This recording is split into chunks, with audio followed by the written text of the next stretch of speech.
Nebraska Preps post-game with Damon Benning and Jacob Padilla. Hey, that's the big voice guy. Another week of Nebraska Preps post-game. I get my main man, Jacob Padilla. I am ODB.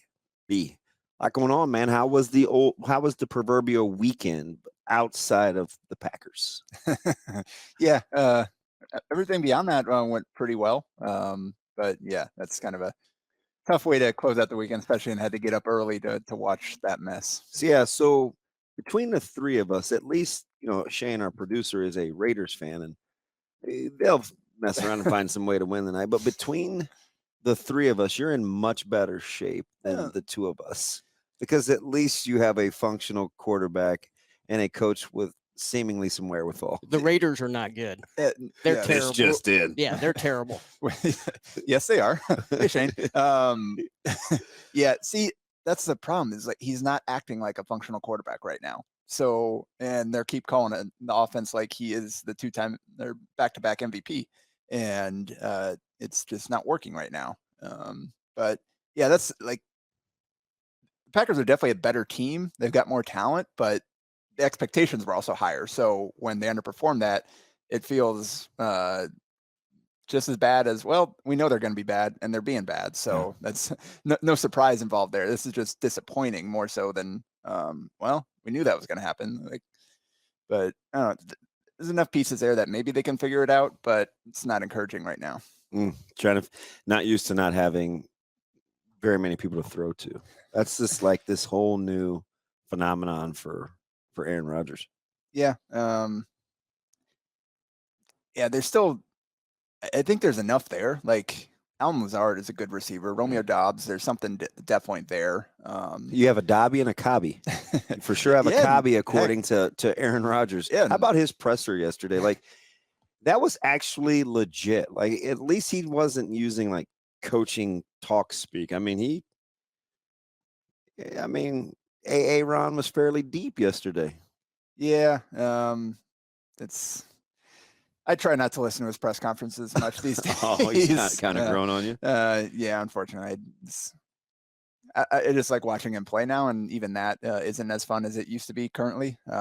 So yeah, but anyway, you didn't get beat 38-3. I'm just saying, and have Josh Allen throw for 400 and some yards. It's nice of them to set the tone on like the first play of the game. Just like 98-yard touchdown. Yeah, we're done here. We're going to be one of those days, man. He figured 7 would be enough to win it, and it was. Speaking of consistency and dictating things, Gretna continuing to do Gretna things, sitting atop 7-0, currently ranked number 1. And that was the only game that I even got to see a bit of this week because of the Huskers playing on Thursday and Friday nights. I watched some of this on the stream, and credit to Padilla South. They made it a battle there. It was 27-20 in the third quarter. After the Titans had fallen behind, they rallied. I think they scored 14 straight to make it interesting. And then Corver Dema pick 6. And then Corver Dema fumble recovery at the end of the third quarter. And it got away from them.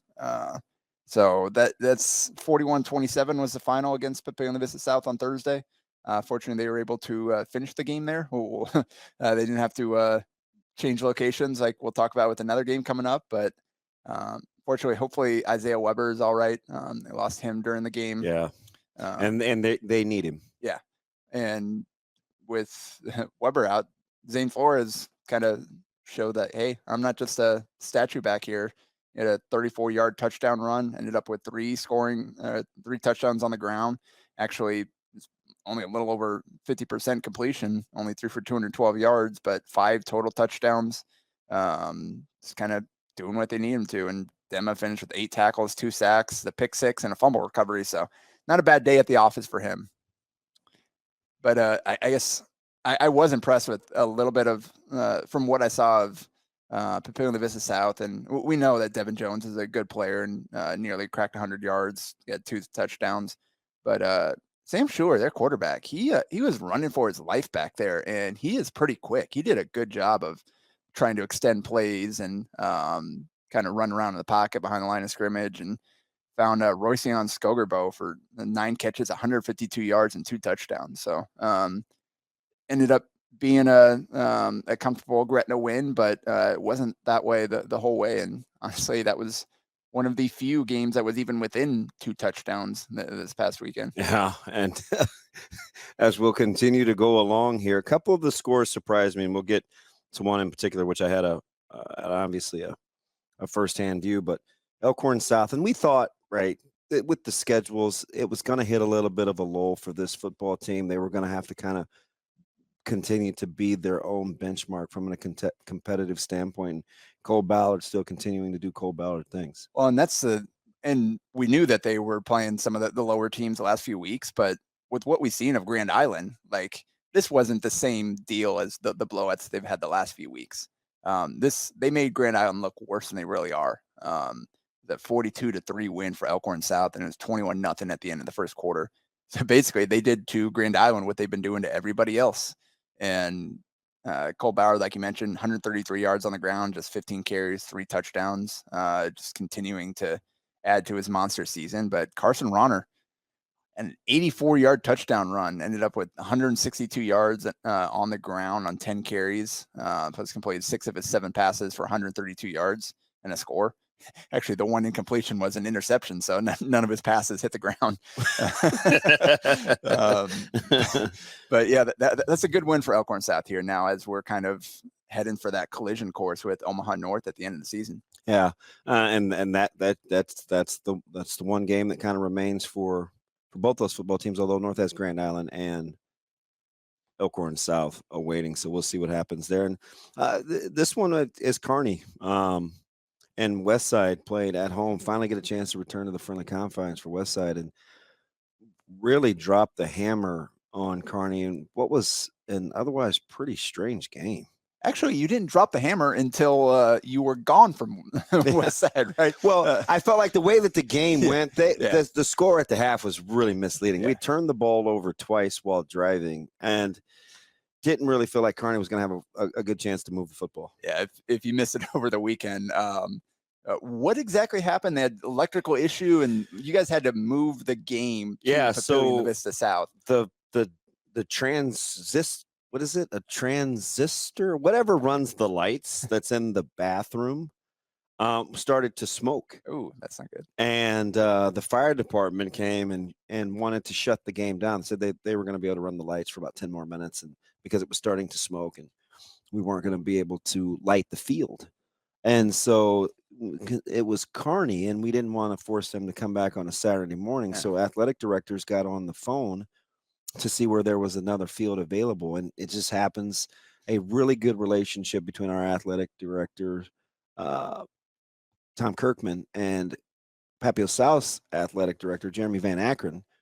And we got a field ready. And kudos to Papio South's guys. Handful of players got that field up and running and was ready by the time we got there, which was crazy because we made an announcement to all the football parents that if you could take your child to the game, they were riding with you. Everybody else that didn't have a ride, we would partner up with coaches, and we transported the players to the game. So I was going to say, like, how do you even because obviously Kearney had their bus they could hop on, whatever, but you guys are the home team. I'm sure you didn't have anything like that ready to go, and you got all these however many kids on the team in pads. Yeah. And he had to, once he got there, file out and everybody, all right, get ready here. Yeah, so we had 10 minutes to warm up, which was plenty. Yeah, I mean, we're still in our pads, and I felt like the guys got warmed up, and then we just started, and Rezak and Jamez Ross kind of picked up where they left off, just ground and pound, and really our offensive line is starting to come around and assert themselves, which could serve Westside well in the future. And in particular, hopefully this Thursday. Yeah, and so it was 21-7 at Westside and 21-7 at Papio South for the 42-14 final. Anthony Rezak, 11 for 17 for 180 yards, 2 touchdowns, 13 carries for 143 yards, and 3 more scores. So pretty darn good day for him. Jamez Ross, 154 yards on 20 carries and a touchdown. Had a 10-yard receiving touchdown as well. Jalen Lloyd went over 100 yards on 4 catches and a score. Again, Traven Beckman, that's the name that we keep saying for Kearney, did what he could, threw for 256 yards, had 2 touchdowns. But you guys west side El Carney do 53 total rushing yards on 32 carries. Just inability to run the football. Yeah. And Xander Ruling was Beckman caught half of Beckman's completions for 167 yards. He's a good and player. A touchdown. He's a good player, good route runner. They hit us on some post corners, really giving our safeties kind of a two-way go. It was the first game at the safety spot for Teddy Rizak. Just trying to kind of shore up the secondaries. We're transitioning guys. We had to make some moves last year defensively and move some guys around to kind of solidify the defense for a stretch run. So we're in the process of doing that now, and hopefully it can stabilize our defense. Yeah. And so that was the final there. Continuing the trend, Omaha North, number 4, 42-0 over Fremont. Not much to talk about there. Just continuing to roll along here. Yeah. And maybe they'll get we'll see what Grand Island has for them. Yeah. They'll have to rally because they took kind of a whipping at the hands of Elkhorn South, and that's 2 physical games back to back for Grand Island, which may not be all that favorable. Yeah, if you can slow down Bauer, good luck. You got Porter coming at you next. It's a tough little 2-week stretch there trying to defend the run. Bellevue West 49-0 against Bellevue East. It's kind of Daniel Kalen threw for 300 yards, 4 touchdowns. He has a lot of touchdowns this year. Yeah, Isaiah McMorris gets the elusive offer too. After we talked about him quite a bit last week, Texas Tech, in terms of establishing, kind of being the number 1 receiver. Yeah, and we know Texas Tech has kind of shown some interest around here. They're following Jalen Lloyd with you guys pretty close. Actually said their head coach pop into my mentions, liking one of my tweets about Isaiah after I went to a game a couple of weeks ago. I was like, oh, hey, I guess they're really paying attention here. But yeah, it's quiet day on the ground. WS only ran it 11 times, threw it 35 times. And Davon Hall, again, just traded off 6 catches for 103 yards. McMorris 5 for 68, 2 scores. Ben Goodwater, 3 catches, 2 touchdowns. It's good for them to get Goodwater kind of going. I thought he was a little bit of an X factor coming into this season, and it hasn't really kind of materialized like I think his abilities are capable of for him for a multitude of reasons. And now the opportunity is going to be there more without Kyrell Jordan. Yeah. Hey, listen, and we agree on this one, right? The best 4-3 team in the state, no question, is Omaha Creighton Prep. Yeah, well, they haven't lost since week 3 or 4. I guess week 3 was it? 3. The week 0 thing. Their third game. How about that? Yeah. Been on a roll recently, coming off the bye.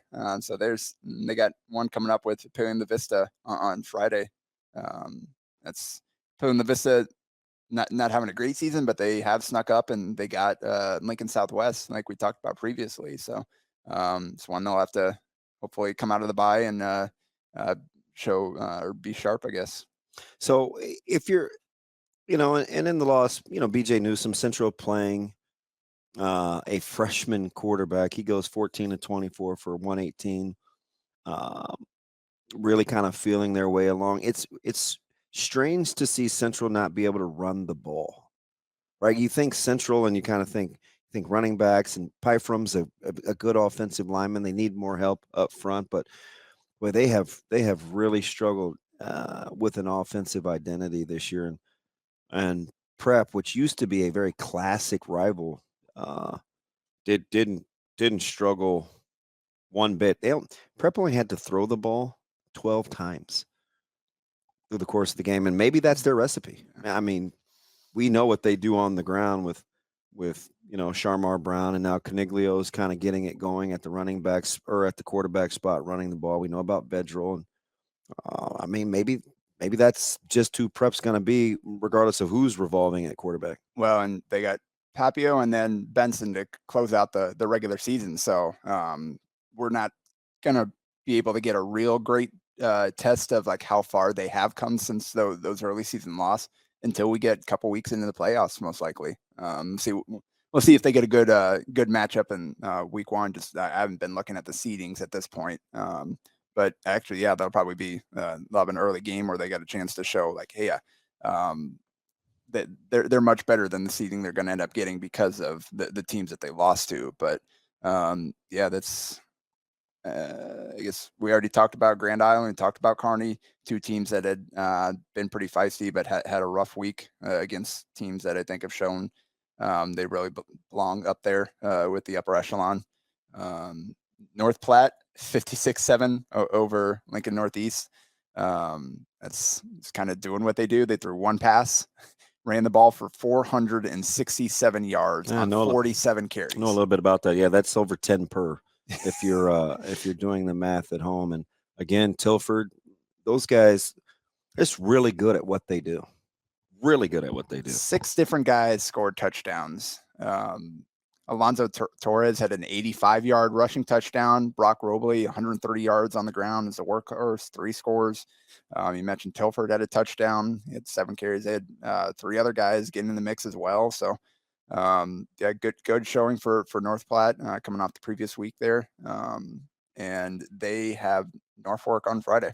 Yeah, which will be another chance for those guys to really get going. I think, with Caden at quarterback, you obviously have Tilford and you mentioned the litany of guys that can carry it. It's a system in which you have to be familiar with or committed to stop.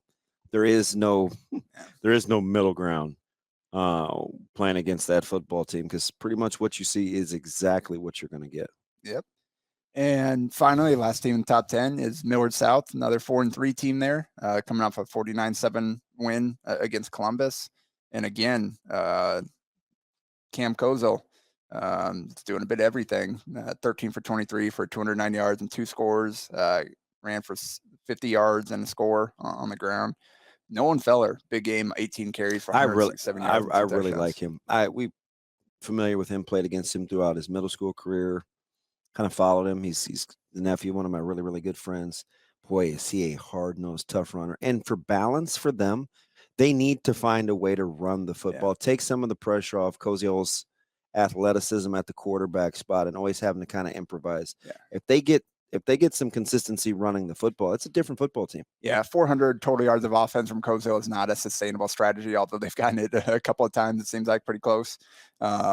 But yeah, they need a little bit there, and that starts with the offensive line. They got to open up some holes, because Feller's a little guy. He's not a guy that's going to be able to run through a ton of contact. Got to give him some holes, and then he can show his quickness and get to work that way. But Lance Rucker, 3 catches, 73 yards, a touchdown, 8 tackles, 1.5 for loss, kind of doing what he does. And shout out to Brock Murtaugh, who's apparently playing with a broken rib. I mean, I think we already knew this before, but he is officially tougher than me.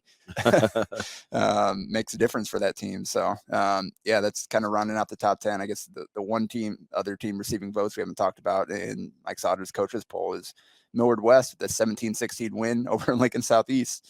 And again, just when we think Southeast maybe have figured things out, now they've lost a couple in a row, and Millard West coming off that big blowout win over Millard North, where the game just kind of got away from the Mustangs. They want a grinder against Southeast. Again, just 1-point game there, and now they've got Lincoln Southwest coming up on Thursday.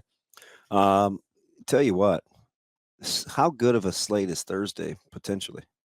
Pretty good. I think I'm planning to be at your place there for that one. Yeah, we'll be ready for that one. It's a short week for us because they played last Thursday, and we actually, careful, I guess we asked for, right? I think we kind of like it this way so we can stay with kind of what we're doing. Brought the kids in for some extra time and kind of mapped out the schedule for this week, and we'll see if we can kind of turn it around, because I think we're starting, at least from an attitude standpoint, trying to get into some of a rhythm in terms of how we have to play, because it's a talented Millard South bunch. Yeah, and this will be my 3rd time seeing Millard South, but first time with Koziel. So I think it'll probably be a little bit different team than I saw previously. So looking forward to that one. Moving on to Class B. Yeah, not a lot of surprises this week. Basically the same thing as A for the most part, Yeah. and a lot of blowouts. There was one competitive game for the most part, and then the rest were all two or most of them were even more than that, touchdown games. So Bennington 70 over Westview. It's tough when you see these kind of matchups on the schedule where a program that's just trying to start from scratch. A lot of young guys going against the best team in the class. Not a lot to talk about there. Gross, 42-14 win over Norris. And Jake Garcia kind of doing what he does there, 18 carries, 215 yards, and 3 touchdowns on the ground. Scottsbluff, 35-0 over Hastings. That's, again, impressive. 9 tackles for loss, I believe. Yeah. 4 sacks, just a lot of defensive pressure. Hastings finished with negative 11 rushing yards on 16 carries. So yeah, that's a pretty strong defensive effort. Braden Stoll completed 5 passes for 100 yards and 2 touchdowns. And Sebastian Boyle, another 100-yard game on the ground with 3 scores. So again, just kind of people going along. The one competitive game was Elkhorn Blair. That was that we were looking for a little bit of a litmus test, and it kind of played out how we thought, although Blair hung in there. Yeah, it was 31-24 was the final. It was 14-0 after the first quarter, and 21-6 at half. And then Blair kind of rallied, outscoring 15-7 third quarter to make it close. But then they just traded field goals in the fourth quarter, and Blair wasn't able to even that up. So that's Elkhorn, and coming off of what we had seen previously with Blair, I think, like we talked about last week, I think kind of this week results kind of settled in. Like, yeah, the top 5 is what it should be, and it's pretty clear. I think that the order there. 5 was Waverly, 38-8 over Pius, an impressive win there. Trey Jackson, 183 yards and 4 touchdowns. Sam Chernichow had a 48-yard punt return touchdown. And kind of ran pretty well on the ground as well. So just pretty complete effort from Waverly there to show that, yep, hey, they are clearly a top 5 team. And that's a team that's gotten better, I think, throughout the season. Kind of jumping down to C1, we wondered if Adams Central was going to be be able to hang in there with Aurora and that size and that downhill run game. And I think Aurora sent a message. I don't know how much Pierce is really wanting to pay attention. They're kind of doing their own thing as another quality program. But, wow, Aurora just hammering Adams Central in a game that was that about what you kind of thought based on the roster matchup in terms of strength on strength? And I think what we've seen previously with Aurora, like the couple of times now that, this biggest test they're going to face. Obviously, the Ashton Greenwood game was the first of those where Aurora kind of took control of that early, and it was never really in doubt. And now this, even more so with that Adams Central game, 41-7 was the final there. You mentioned Pierce, 56-35 win over Central City. That's a good win for them. Continuing to do what they do. So that's, you mentioned, kind of talked about collision courses before. You look at C1, we've got Aurora at 7-0, Pierce at 7-0, Ashton Greenwood at 6-1 at 3 there, and then McCook at 7-0 as well, number 4. I thought that was a good win for Pierce, kind of hammering Central City. They throw the ball all over the yard at Central City. Although it was interesting. It wasn't always QB run game. Sometimes it was a scramble from Pfeiffer from them, but he had 6 carries. They Central City ran the ball 30 sometimes, which is kind of a lot for them. And I think Pierce is going to have to see that a little bit, at least some teams that are committed to running the football, if they want to get any sort of preview at all in terms of what they could be getting and what, for all intents and purposes, is a collision course with Aurora. And some really good matchups in C1. Ron Colley's going to Ashton Greenwood on Friday. We mentioned Pierce. Now they get Boone Central coming off of that Central City win. And Adams Central looking to bounce back as they go to McCook, like we mentioned, the other undefeated team left there in that class. When you're taking a look at the parity amongst the classes, is this the first year in a little while you would say that Class A belongs in the discussion in terms of teams that you think you could convince yourself they could win it? It hasn't always been like that. So especially as of late, it's been 2 or 3. Could you get to 5, 6, 7? Is 5 stretching it for you? I could convince you North could win it. Yeah, I think so. Again, that's kind of the one team of these that I haven't seen yet, and I won't see them until the last week of the regular season. So I'll have to kind of wait until then to really form my opinion. But yeah, just I mean, Gretna, yes. West Side, yes. Elkhorn South. at Elkhorn this point, South, yes. definitely yes. So I think those three, they're in that tier of their own right now, I think. Okay. And then Bellevue West, obviously. I mean, who would sign up to play Bellevue West in the No. playoffs? That's the thing. Like they're definitely involved. Like I guess I don't feel as good about them as I did coming into the season. I would agree. All the pieces are still there. Yeah, like and just the inability to get stops and run the ball. Yeah. But in any given game, like you throw 5 touchdowns, you had 300-yard receivers. Like you don't need to get a ton of stops if the other team can't stop you either. So in a one game week-to-week playoff situation, like that's a team that I don't know that I'd bet on them to put together that be able to put together 3-4 games in a row. But like if they get a good draw and then save their best for that last, like they could easily win it. So that's 4. Again, we're going to wait on North at this point. Prep, I don't know if I'd put them in that just because of their offense, the way that they play offense. Yeah, from what I've seen, and with the still kind of trying to figure out that quarterback situation, that passing as a whole situation there with the receivers, the quarterback.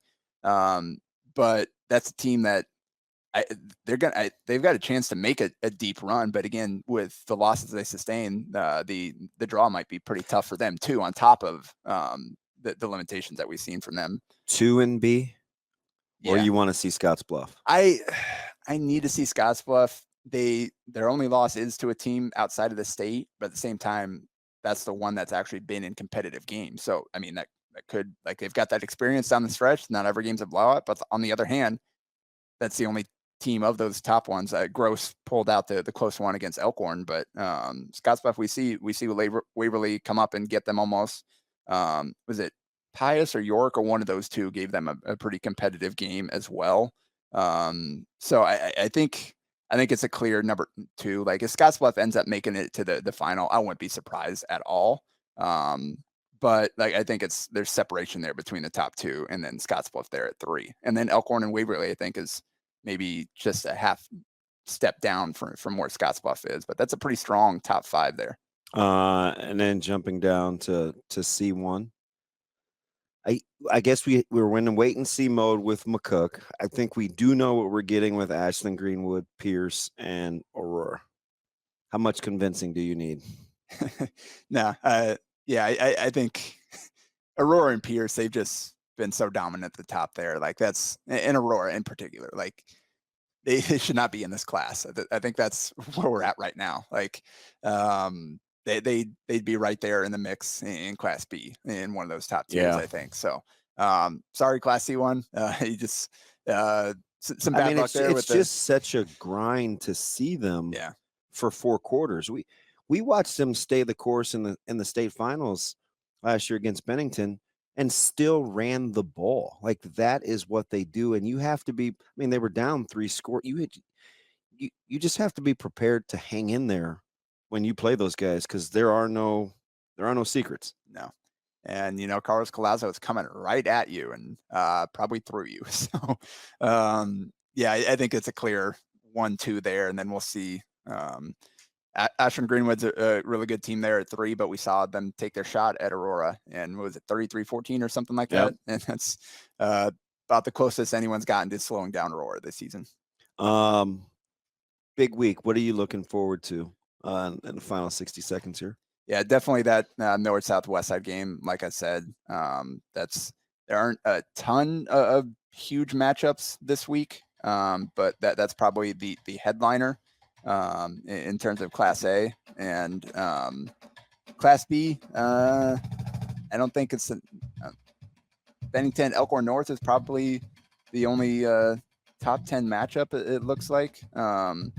And so Elkhorn North, they're hanging in there at number 10, get a chance to maybe show themselves a little bit, try to keep up with the Badgers there.